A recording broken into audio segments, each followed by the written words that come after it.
Typiquement destinée aux apprentis cascadeurs plutôt qu'aux amateurs de vitesse, cette voiture télécommandée est capable d'effectuer des rotations à 360 degrés. Malgré une fiche technique intéressante, son petit prix et son origine made in China nous poussent à la prudence. Nous avons donc eu envie d'aller plus loin grâce à ce test. De petit format, cette voiture de type stunt car se destine principalement aux acrobaties pour les enfants à partir de 8 ans. Le corps du véhicule est d'ailleurs muni de 2x2 mini-roues destinées à faciliter son retournement. Son autre particularité est que ses roues sont plus hautes que le corps du véhicule et sont montées sur 2 axes indépendants. L'ensemble est solide et bien conçu. 2 jeux de roues sont fournis, ce qui explique sa dénomination 2 en 1.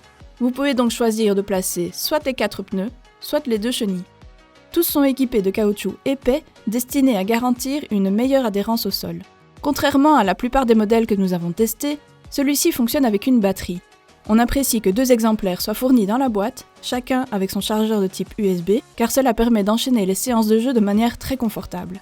Sachez d'ailleurs que le tournevis destiné au changement des roues et de la batterie est fourni lui aussi, ainsi qu'un sachet de vis de rechange, petit détail toujours apprécié puisqu'il rend le jouet totalement prêt à l'emploi. La radiocommande, de son côté, est de petite taille. Bien qu'elle ne soit pas spécialement ergonomique, elle n'est pas inconfortable non plus. Ce n'est pas la présentation que l'on préfère, mais ça fait totalement l'affaire pour le prix. Il n'y a aucun doute là-dessus, cette voiture avance très vite et très bien. Réactive, elle prend même plutôt au dépourvu.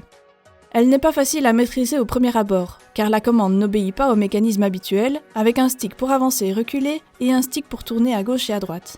Dans ce cas-ci, le stick de gauche sert à diriger les roues de gauche, tandis que le stick de droite sert à diriger les roues de droite. C'est grâce à ce principe qu'il est possible de lui faire des tours à 360 degrés. Pour avancer, il faut donc appuyer sur les 2 sticks en même temps.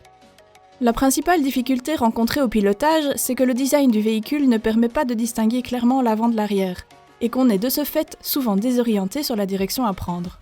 En dehors de cela, elle appréhende efficacement les obstacles et encaisse sans problème les chocs. C'est finalement son intérêt principal, puisque la course de vitesse n'est pas son objectif premier. Enfin, sa batterie lui permet de tenir jusqu'à 40 minutes de jeu sans discontinuer, ce qui la situe dans la moyenne haute pour ce type de modèle. Pour un prix très intéressant, ce modèle se révèle très performant, offrant à la fois une sacrée vitesse et une bonne capacité à gérer les obstacles. Et voilà qui conclut notre test sur la Stunt Car 2 en 1 de l'S+. Merci d'avoir regardé notre vidéo, et si vous voulez voir la note finale que nous lui avons attribuée, ainsi que nos autres tests des meilleures voitures télécommandées du moment, cliquez sur le lien dans la description vers notre site web selectos.eu.